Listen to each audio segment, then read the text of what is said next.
Kak Clara, Hai, aku mau curhat dong. kenapa nih? Enggak sih, bukan curhat aku ini mah.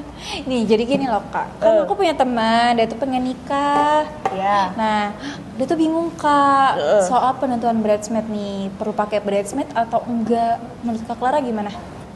ya kalau bridesmaid itu kan artinya kan pengiring pengantin. Nah, balik lagi ke kebutuhan si pengantin. Oh. Kira-kira bridesmaid nih dibutuhkan nggak sama pengantin? Jangan sampai karena ikut-ikutan tren, jadi ada label wajib pakai bridesmaid dalam sebuah pernikahan. Itu enggak kok. Jadi balik gitu. lagi ke kebutuhan.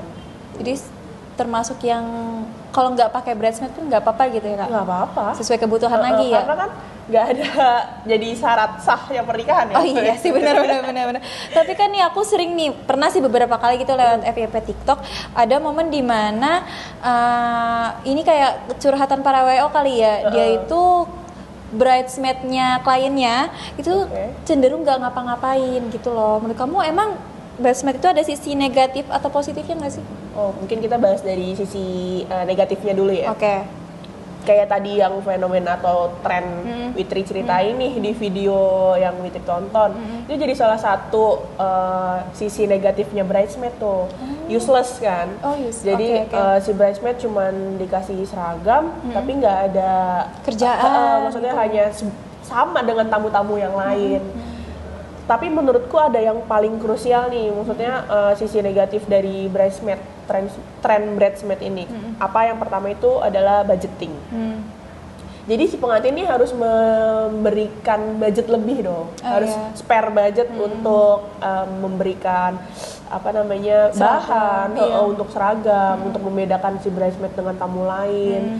Entah itu seragam berupa bahan aja atau seragam sudah jadi. Belum lagi sekarang trennya di dalam tas bridesmaid bukan hanya bahan aja, mungkin ada yang dikasih masker, ada Make yang up gitu ya, ada yang sampai dikasih from head to toe. Oh iya, benar. Semuanya kan dikasih kan. Nah itu berarti budgetnya tuh nggak murah untuk menyediakan itu semua. Itu yang pertama.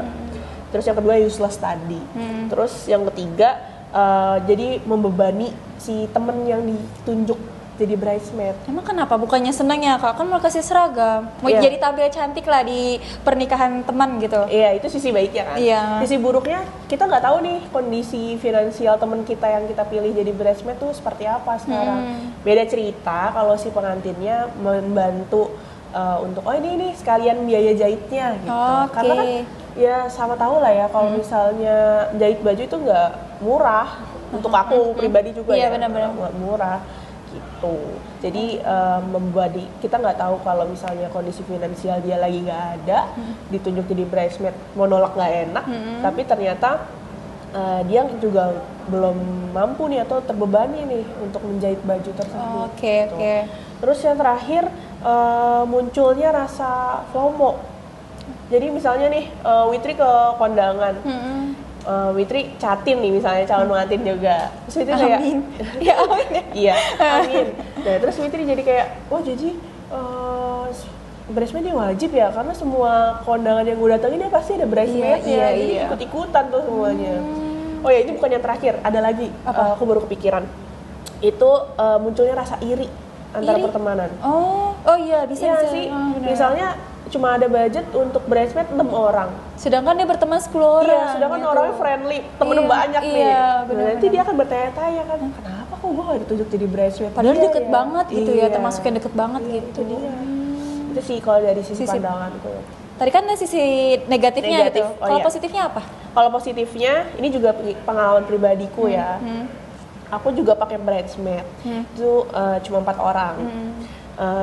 Jadi si bridesmaid ini fungsinya itu tidak hanya saat acara resepsi aja, tapi aku libatkan si bridesmaid ini dari pranikah. Sebelum dia membantu cari vendor yang bagus, terus dia bantu jadi tempat sharing aku lah soal pernikahan. Maksudnya apa? Maksudnya kayak aku bingung nih, ada beberapa pilihan vendor, mana yang kira-kira oke. Itu aku sharingnya sama mereka.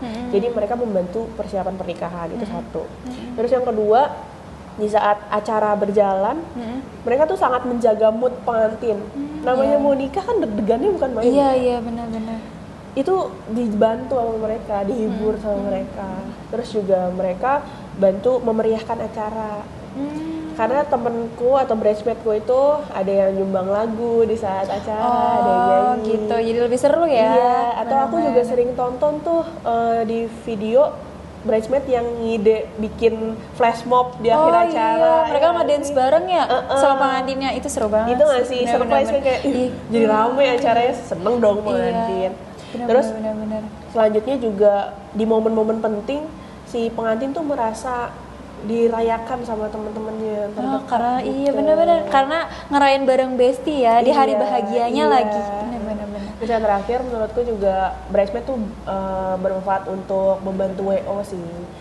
Karena kalau pengalamanku si bridesmaid ini aku minta tolong untuk koordinasi dengan WO untuk membantu mengkoordinasikan si tamu VIP gitu.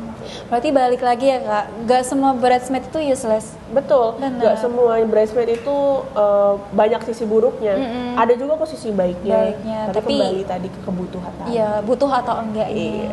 Nah tadi kan ngomongin soal budgeting nih kak, aku jadi kepikiran mungkin ada calon-calon pengantin di luar sana, dan mungkin aku juga kepikiran nanti kalau misalkan soal budgeting dari sisi seragam gitu, aku butuh ngeduluin keluarga dulu atau ya itu untuk teman, untuk jadi yang jadi bridesmaid gitu. Tapi kan ya sementara mungkin budgeting kita tuh pas-pasan gitu. Kamu gimana?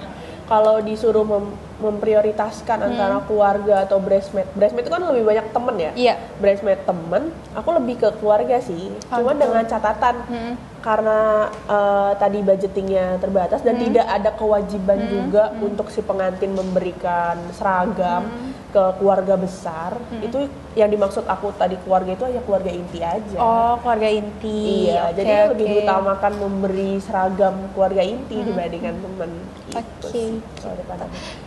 Oke deh Kak Clara, makasih. Nanti ilmunya aku sharing ke temanku deh. Okay? Sama-sama, jangan jadi beban pokoknya. Bridesmaid itu bukan kewajiban.